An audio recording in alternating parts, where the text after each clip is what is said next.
ஏன் கோபப்படுகிறீர்கள், கோபப்படாமல் பதில் சொல்லுங்கள் என்று சொல்கிற அளவுக்கு அந்த நிதியமைச்சர் மரிய வில்சன் நடந்து கொண்டிருக்கிறார். திரு ஜோசப் விஜய் அவர்கள் தன்னுடைய அலுவலகத்தில் இயேசுநாதருடைய அல்லது சிலுவை வைத்திருந்த போது கூட நம்மை கேட்டார்கள். நாங்கள் சொன்னோம் அதில் ஒன்றும் தவறு. அவருடைய முதலிலே தமிழ்த்தாய் வாழ்த்து பாடக்கூடாது என்று எங்கேயுமே சொல்லவில்லை என்பதை தெளிவுபட சொல்லியிருக்கிறார்கள்.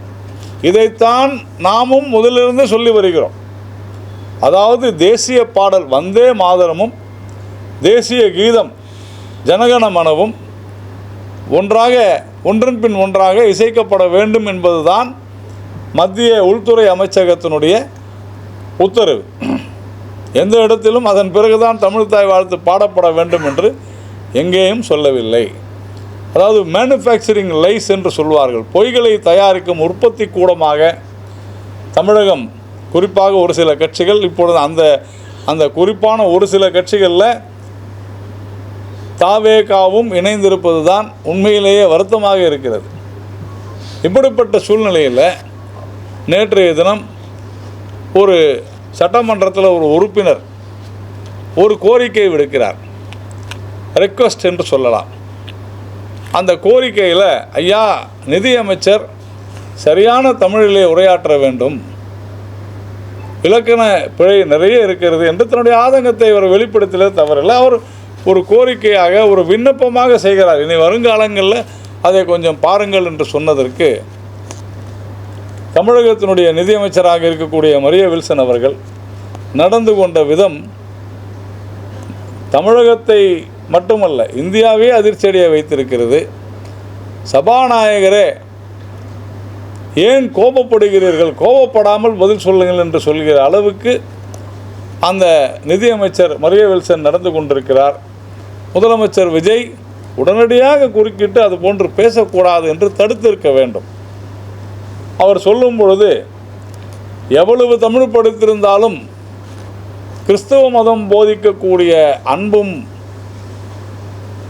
அமைதியும் பொறுமையும் எவ்வளவு தமிழ் படுத்திருந்தாலும் பைபிளிலே சொல்வது போல எழுந்திருக்க முடியாது என்று சொல்லியிருப்பது உண்மையிலேயே கண்டிக்கத்தக்கது. அவருடைய மத நம்பிக்கையை நாம் எந்த விதத்திலும் குறைத்து மதிப்பிடவில்லை. யார் வேண்டுமானாலும் அவரவருடைய மதங்கள் சார்ந்து இருப்பதில் தவறே கிடையாது. ஆனால் சட்டசபையில் தமிழ் மொழியில் கூட இப்படி இல்லை தெரியாது என்று சொன்னால் திருக்குறளை படிக்காத ஒரு தமிழர் இருந்துவிட முடியுமா? திருக்குறளில் அன்பையும் பொறுமையையும் பெருமையையும் தமிழின் பெருமையையும் அமைதியையும் குறித்து திருவள்ளுவர் என்ன சொல்லியிருக்கிறார் என்று நம்முடைய தாவேகாவினுடைய உறுப்பினர்களுக்கு ஒரு வகுப்பு எடுப்பதற்கு பாரதிய ஜனதா கட்சி தயாராக இருக்கிறது. மொழியை விட மதம் பெரிதா என்கின்ற கேள்வியை இன்று தமிழகத்தில் ஏன் யாரும் கேட்கவில்லை? இதே இந்து மத நம்பிக்கைகள் குறித்து வேறு யாரேனும் பேசியிருந்தால் திருமாவளவன் அவர்களும் காங்கிரஸ் கட்சியினை சார்ந்தவர்களும் ஏன் உதயநிதி ஸ்டாலின் உள்ளிட்ட திமுகவினரும் அமைதியாக வேடிக்கை பார்த்து கொண்டிருப்பார்களா? யாரை பார்த்து மதவாதி என்று சொல்கிறேன்? தமிழை விட பைபிளில் அவர்களுடைய மத நம்பிக்கைகளில் அன்பும் பொறுமையும் அமைதியும் அதிகமாக போதிக்கப்பட்டிருக்கிறது என்று சொல்வதெல்லாம் மதவாதம் இல்லையா? சனாதன தர்மம் என்பது இதைத்தானே போதிக்கிறது. அது இந்து மதம் அல்ல. இந்து என்பது வாழ்க்கை முறை. அப்படி என்றால் ஒவ்வொரு இந்த உலகத்தில் இருக்கக்கூடிய எல்லா மதமுமே அன்பைத்தான் போதிக்கிறது. என்னுடைய மதம்தான் பெரிது என்று சொல்வது தவறு. என் மதம் சிறந்த மதம் என்று சொல்வதில் தவறே இல்லை, யாராக வேண்டுமானால் சொல்லலாம். ஆனால் தமிழை காட்டிலும் அது பெரிது என்று எப்படி சொல்ல முடியும்? எல்லாவற்றையும் விட உங்களுக்காக நான் என்னை மாற்றிக்கொள்ள முடியாது என்று சொன்னால் மக்களுக்காக மாற்றிக்கொள்ளத்தான் வேண்டும். இது கண்டிக்கத்தக்கது. இது மட்டுமல்ல, சமீபத்தில் நம்முடைய தமிழக சட்டமன்றத்தினுடைய சபாநாயகர் திரு ஜேசிடி பிரபாகர் அவர்கள் ஒரு கிறிஸ்துவ கத்தோலிக்க ஒரு ஊர்வலத்தில் கலந்து கொண்ட போது அதில் கருத்தடை தவறு, கருத்தடை கொலை, கருத்தடை செய்வது என்பது கொலை செய்வதற்கு சமமானது என்பதெல்லாம் அந்த ஊர்வலத்தில் கலந்து கொண்டு அந்த கோஷங்களை எழுப்பியிருக்கிறார்கள், பதாதைகளை பிடித்திருக்கிறார்கள்.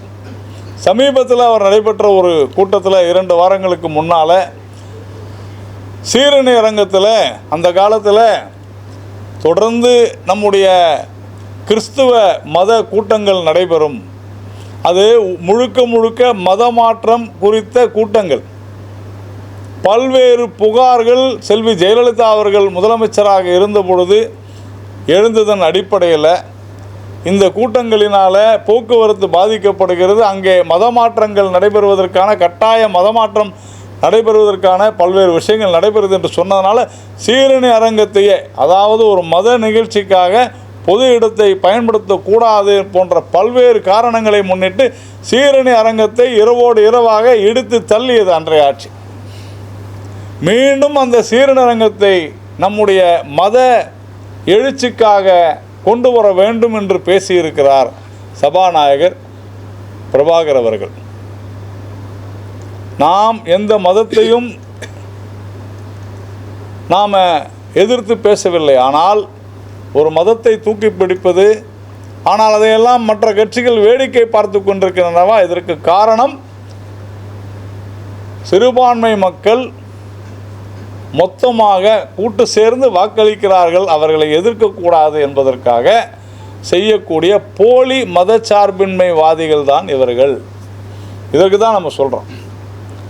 அன்று திரு ஜோசப் விஜய் அவர்கள் தன்னுடைய அலுவலகத்தில் இயேசுநாதருடைய அல்லது சிலுவை வைத்திருந்த போது கூட நம்மை கேட்டார்கள். நாங்கள் சொன்னோம் அதில் ஒன்றும் தவறில்லை, அவருடைய நம்பிக்கையை அவர் வைத்திருக்கிறார்.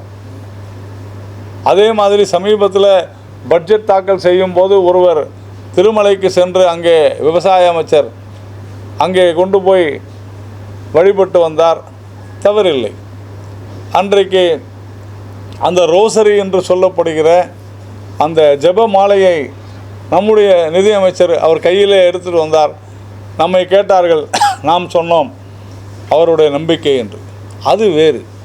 ஆனால் சட்டசபையில் தமிழை விட உயர்ந்தது என்னுடைய மதம் என்று சொன்னால் அது முழுக்க முழுக்க மதவாதம்தான் என்று பாரதிய ஜனதா கட்சி தெளிவாக சொல்லிக் கொள்கிறது.